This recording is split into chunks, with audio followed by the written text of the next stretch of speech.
My name is Ian Mason. I'm from South Dakota. I'm Weston Mason. I'm from Sioux Falls, South Dakota. My name is Michelle Kanupi. I am the surviving spouse of CW3 Michael Mason. Mike had a very challenging childhood, but what he did have were two sets of grandparents that were amazing. When he hit kind of the high school years, he recognized he needed to find the structure that was missing in his early childhood, and he decided to enlist in the Army. Mike and I met in 1998. We were both stationed at Fort Polk, Louisiana. I was a nurse in the Army Nurse Corps. He was a pilot. We met in a bar and we just started talking, and I don't know that we ever stopped talking. That was the start of a really great relationship. Typically pilots, they tend to be quite smart. Mike was brilliant. There's a manual, the pilot's manual of all things flying, and Mike had memorized that thing front to back. But Mike was also very, very highly respected by his coworkers. I really like music and I play the guitar. A lot of times, like, I find myself connecting with him in that way. Like, I listen to a lot of his old music. I was having a gathering at my house and I turned around and Mike drops to his knee and he proposed. We got married in September of 2000 in South Dakota, my hometown. Fort Bragg, North Carolina was going to be our next home. We were ready to start our family. 9/11 had just happened. We had word that they were going to be deploying. He left, wrote lots of letters. He felt a lot of pressure of, these are my guys and I have to take care of these guys and make sure that, we all come home safely. He was going to come home to me and his boys. Ian and Weston were born in June. Mike moved into an instructor role at Fort Rucker, and he was able to start being the dad and doing the things with his boys that he had kind of always dreamed of doing.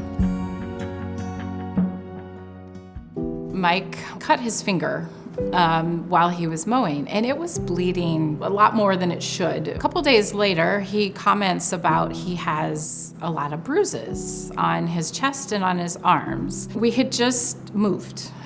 We had, hauled boxes, and Mike and the boys loved to roughhouse. Well, it's just probably everything that's been going on. And the next morning, Mike's tradition was Saturday mornings were pancakes. We were downstairs, me and Weston. It was like a thing that, like, my dad made us pancakes, and I will do this for my kids one day, is peanut butter and syrup on pancakes. He had his head down in his arms, and he just looked at me and he's like, I don't know what's wrong, but I feel terrible. So not Mike. We went to the hospital. A doctor comes in. She's like, you're quite sick. It looks like you have a type of cancer. And she asked Mike, you're in the military? And then she said, have you been deployed? He'd been to Desert Storm, he'd been to Iraq twice. And she said, I think this might have something to do with that. And then he started saying strange things. He was kind of unaware of what he was saying. And then I kind of saw him shake his head, and I was like, what's going on? And he said, I don't know. That was really weird. He started to have a seizure.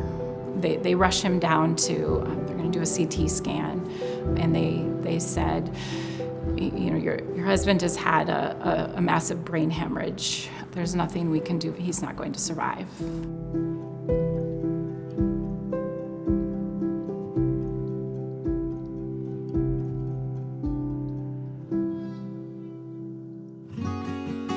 I just do certain things that remind people of my dad. People would, tell us there's like a little like smile or smirk or thing you do that like reminds us of him. Especially like my stance, like how I walk. They say like I'm goofy like him. I remember Thanksgiving, they said some joke and I like sheepishly like looked away or like gave a little smirk, and everybody's like, oh my God, like that was Mike.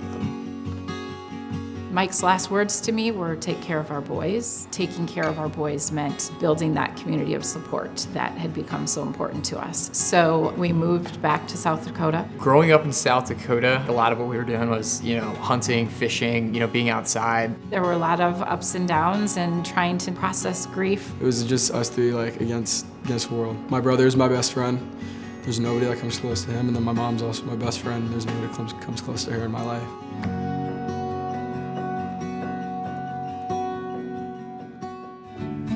When we were younger, college was like, it was definitely like important. And a lot of it was in the context of like, it's what my dad would have wanted. Mike and I having a conversation of, we're going to set up some college savings plans. Me and my mom had booked a visit to KU. I didn't even want to look at any other school. I told my mom, I know this is where I want to go to school. Now, in regards to like how I was going to pay for it, I mean, I really didn't know. Our survivor outreach services person reached out. She handed us a piece of paper that had information about Children of Fallen Patriots on it. She was very focused on, they'll pay for your computer. Little did we know that there was so much more available to them.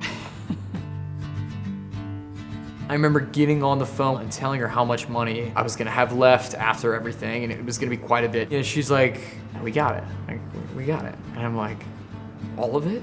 She's like, yeah, we got it.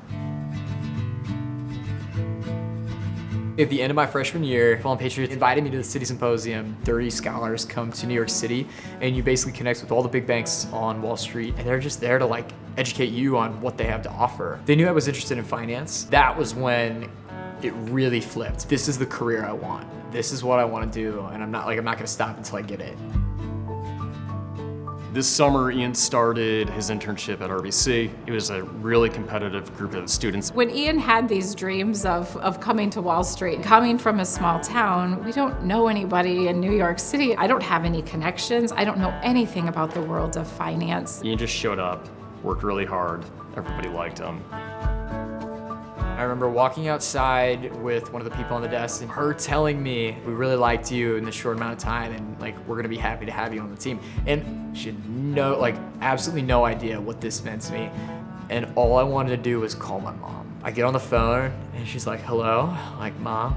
And he said, Mom, I did it.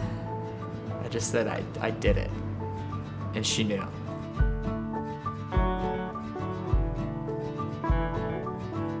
I think Ian would be successful in any domain. What a lot of these interns that we had or people who work their way into finance have, it's family connections, it's familiarity with this. Fallen Patriots bridged that gap. What he has really gotten from Fallen Patriots is connection to an industry that's pretty hard to break into, and a kid from a small town in South Dakota. You know, I don't know how we would have gotten to that without the support and the mentorship that Fallen Patriots and everyone that supports the organization has given to him. You go to school and you have all these things you worry about, like making friends, and then on top of that, you have to worry about any crippling debt that you're gonna be in for the next 20 years, 15 years of your life, right?